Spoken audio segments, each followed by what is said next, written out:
السلام علیکم، آداب، نمسکار، کیسے ہیں آپ سب؟ امید ہے کہ الحمدللہ آپ سب خیریت ہوں گے۔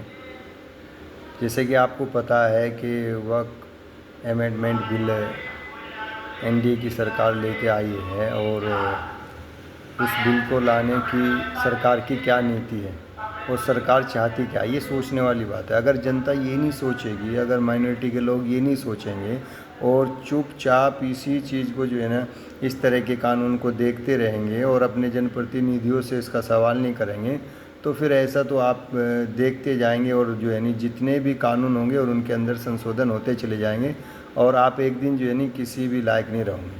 تو یہ سوچنے والی بات ہے، اس لیے سمجھے اصل میں کیا وقف امینڈمنٹ بل ہے، یہ پورے طریقے سے مسلم سمودائے کے لیے بہت ہی نقصان دینے والا بل ہے۔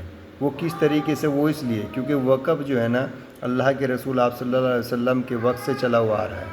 سب سے پہلے 600 کھجوروں کے باغ کو حضرت عمر رضی اللہ عنہ نے وقف کیا تھا۔ یہ کتابوں کے اندر بھی ہے، تو آپ دیکھ سکتے ہیں، پڑھ سکتے ہیں۔ اس کے بعد جتنے بھی صحابہ تھے، سبھی صحاباؤں نے اور دنیا کے تمام مسلمانوں اور ہندوستان کے مسلمانوں نے اور جتنے بھی باحیثیت لوگ تھے، سب نے اپنی قوت کے اعتبار سے اپنی زمینیں، اپنی دولت، اپنا مال وقف کیا۔ اور وقف کے جو معنی ہوتے ہیں، اللہ کے رسول نے فرمایا کہ تم اپنی زمین، اپنی دولت، اپنے مال کو اس طریقے سے خیرات کرو، اس طریقے سے اللہ کے راستے میں دو کہ اس کا مالک اللہ ہو جائے۔ اور اللہ کیسے مالک ہوگا؟ اللہ اس طریقے سے مالک ہوگا کہ تم اپنی زمین، جائیداد، پیسہ یا اپنے باغ باغیچے اس طریقے سے وقف کرو اللہ کی رضا کے لیے کہ کل نہ تو اس کی کوئی وارث ہو، اور نہ وہ نہ اس کا کوئی مالک ہو، اور نہ وہ کسی کو دی جاوے، اور اس کی جو آمد ہے، اس کی جو آمد ہے وہ غریبوں میں تقسیم ہوتی رہے۔ یہ وقف ہے۔ اور سرکار جو بل لا رہی ہے اس کے تحت یہ ہے کہ سرکار ایسی زمینوں کو جو وقف کی زمینیں ہیں انہیں بیچ کر کے، جیسے کہ میں نے پڑھا ہے کہ 200 کروڑ روپے کی 2 لاکھ کروڑ روپے کی سمپتی وقف کی ہے، وہ ساری بیچنا چاہتی ہے سرکار، جس میں کہ سرکار کا اس میں کوئی دخل نہیں ہے۔